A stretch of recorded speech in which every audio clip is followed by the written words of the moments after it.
Bonjour, je m'appelle Mewen Dufour-Gérard et si je suis aujourd'hui devant vous, c'est tout simplement pour vous parler de mon parcours en classe préparatoire économique au lycée Gerville-Réache.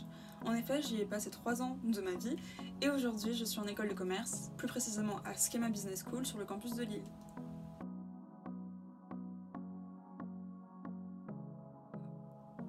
Depuis la seconde, je savais très clairement que je voulais intégrer une classe préparatoire car on m'a toujours présenté ce parcours comme étant le parcours par excellence. Donc ça correspondait avec mes ambitions. En plus, la classe préparatoire permet d'avoir beaucoup de matières assez générales. C'était important pour moi de garder cette généralité, cette diversité, et c'est ce que la classe préparatoire m'offrait. Pourquoi avoir choisi cette classe préparatoire précisément? Tout simplement parce que je connaissais déjà très bien l'établissement, où j'avais passé 3 ans de ma vie, 3 ans donc au lycée, et surtout, durant mon année terminale, j'ai décidé de suivre un parcours spécial qui s'appelle PEI ou PEI, en tout cas qui est un parcours de préparation à Sciences Po. Sciences Po ne m'intéressait pas réellement, mais ce que j'appréciais dans ce parcours, c'est que les cours étaient dispensés par des profs de classe préparatoire du lycée Gerville-Réache. Ils étaient compétents et surtout passionnés par leur métier, et c'est ce qui m'a donné envie de faire une classe préparatoire économique, spécifiquement au lycée Gerville-Réache.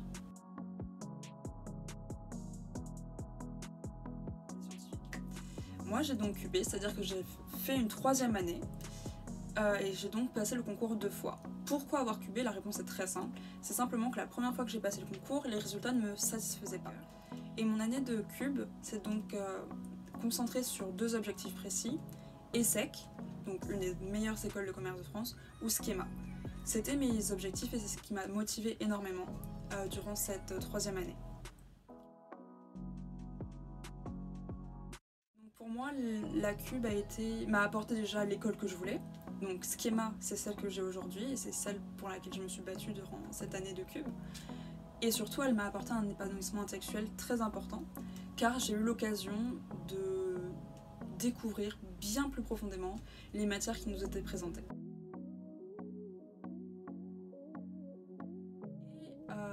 Chaque année, les étudiants de prépa de Guadeloupe sont mis en loge lorsqu'ils passent le concours. Sauf que nous, c'était une mise en loge comme les autres années, mais particulière car pour la première fois, nous étions dans des chambres individuelles avec presque aucun contact avec les autres candidats. Et après presque 3 mois de confinement, j'avoue que ça a été très dur à vivre pour moi, cette solitude imposée et le fait de n'avoir pas vraiment le droit d'avoir de contact avec les autres candidats. Ma 2e fois était très différente, étant donné que cette fois-ci, les conditions et l'environnement étaient différents. On était cette fois-ci tous ensemble dans l'internat et j'avais donc une autre personne dans ma chambre, il y avait des personnes autour de moi, donc l'ambiance était beaucoup plus détendue, beaucoup moins anxiogène en réalité pour moi.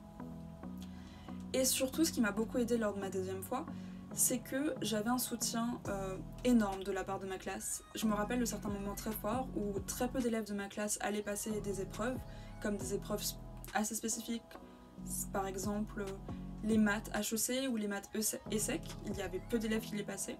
Et je me rappelle que ma classe s'était donc levée pour nous applaudir parce que c'était des épreuves importantes pour nous et très difficiles, très stressantes. Donc ma 2e fois au concours a été plein d'attention et d'amour de la part de mes camarades que je remercie énormément. Cependant, ce qu'il faut savoir quand on est en 3e année, c'est que on a conscience que c'est la dernière fois qu'on passera le concours, c'est notre dernière chance. Et ça peut causer un stress énorme.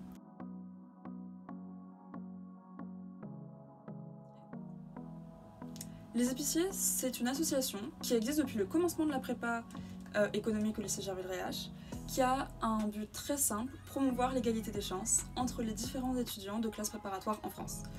On ne peut pas nier que forcément lorsqu'on est guadeloupéen, on est beaucoup plus loin des écoles de commerce que les préparationnaires qui habitent en France hexagonale. C'est pour cela que cette association a pour but de récolter durant plusieurs mois les fonds nécessaires à un voyage d'1 semaine à Paris qui emmènera donc tous les élèves de première année afin de leur faire visiter les écoles de commerce. Bien sûr, on ne peut pas visiter toutes les écoles de commerce de France car il y en a énormément, mais on s'attelle à visiter un panel d'écoles de commerce de différents niveaux afin que chaque élève puisse se reconnaître dans une école et découvrir celle qui lui correspond le mieux. Par exemple, lors de mon année, on avait pu rencontrer le directeur de SCP Europe, qui est donc une école très prestigieuse. On est parti aussi à Lille pour découvrir Schema, où je suis actuellement. Et on a eu aussi une rencontre avec Brest Business School, qui est donc une école moins bien classée, mais qui peut intéresser d'autres élèves de la classe. J'ai été présidente de cette association, et ça a été, ce que j'en ai retenu en tout cas, c'est une expérience extrêmement enrichissante, parce que pour la première fois, j'ai dû gérer un budget de plusieurs milliers d'euros. J'ai dû donc, avec mon équipe, apprendre à coopérer, apprendre à faire des compromis, apprendre à communiquer et à être la présidente d'un si gros projet. Et en école de commerce, c'est très très important d'avoir connu des expériences associatives, donc je regrette absolument pas.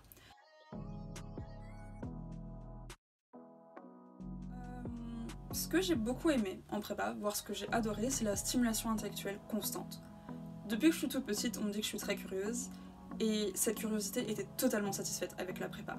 Parce que chaque jour, on apprend de nouvelles choses, on nous offre de nouvelles connaissances dans toutes les matières, c'est très riche, c'est très dense, mais on ne peut pas s'ennuyer.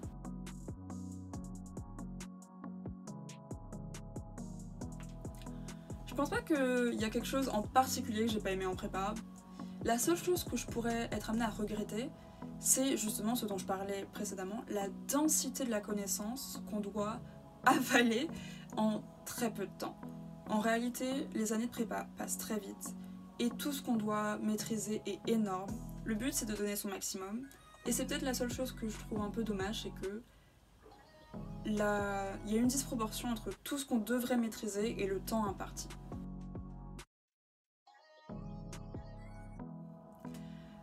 Des conseils que je donnerais, déjà, c'est de comprendre le plus tôt possible la réalité du concours.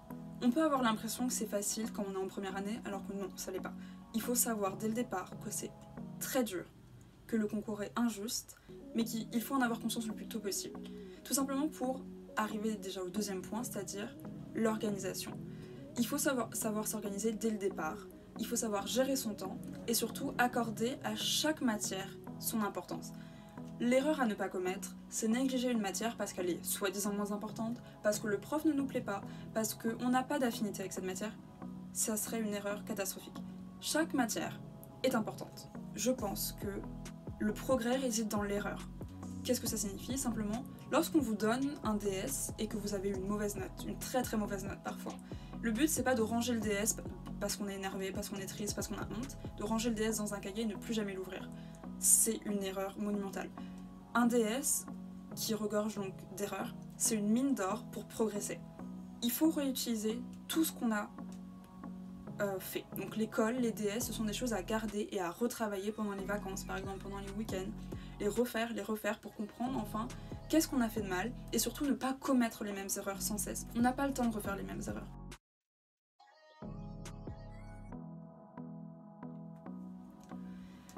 Durant cette année de CUP, j'ai décidé de prendre le temps de me battre pour mes idéaux.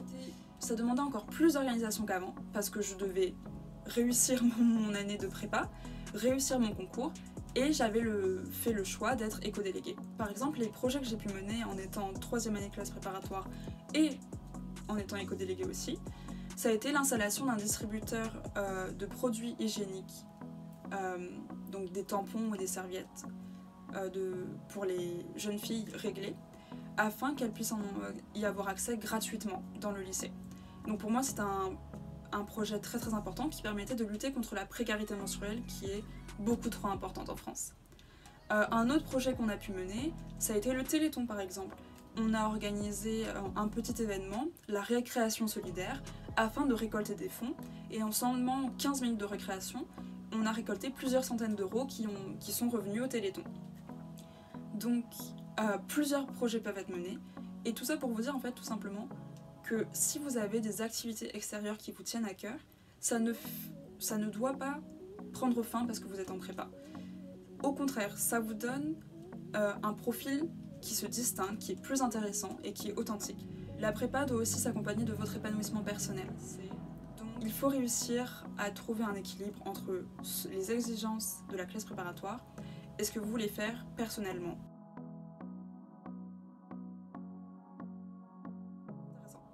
En fait, une des peurs que j'avais en quittant la prépa, où justement j'avais cette richesse intellectuelle, cette stimulation constante, c'était de me retrouver dans une école où je n'apprendrais plus rien, où ça serait superficiel et où je m'ennuierais. Dès les premières semaines, j'ai eu des cours de droit, de data analysis, de marketing ou même de LV3, donc du mandarin pour moi. Et c'est des choses concrètes que je ne connaissais pas et où j'apprends énormément. Surtout, on a une vie étudiante qui s'offre à nous et qui est très différente de celle qu'on a connue auparavant. L'emploi du temps est plus léger, nous laisse le temps de nous concentrer sur des projets personnels, nous concentrer sur notre vie associative ou travailler personnellement pour atteindre certains parcours qui sont beaucoup plus exigeants et qui demandent du travail. À la fin, peu importe où vous allez, si vous visez une école de commerce, quelque chose qui est très important selon moi, c'est de comprendre la réalité des coûts d'une école de commerce. Lorsque vous rentrez en école de commerce, certes vous avez payé la somme pour les 3 ans, mais vous aurez encore d'autres coûts. Par exemple, le week-end d'intégration qui coûte plusieurs centaines d'euros, la cotisation associative qui peut aller de quelques dizaines d'euros à plusieurs centaines d'euros. Il faut prévoir tous ces coûts en avance, en discuter avec vos parents, savoir quelles sont vos capacités financières et surtout ne pas vous retrouver au dernier moment dos au mur sans pouvoir payer et après avoir fait tout ça d'efforts lors de votre parcours en classe préparatoire. Encore une fois, merci beaucoup à Madame Odvas de m'avoir invitée sur sa chaîne, c'est un honneur. Et j'espère au plus profond de mon cœur que cela vous aurait été utile. Et j'en profite pour passer un bonjour à absolument tous mes professeurs de classe préparatoire qui m'ont énormément aidé dans ma construction aussi bien personnelle qu'intellectuelle. Merci encore à eux.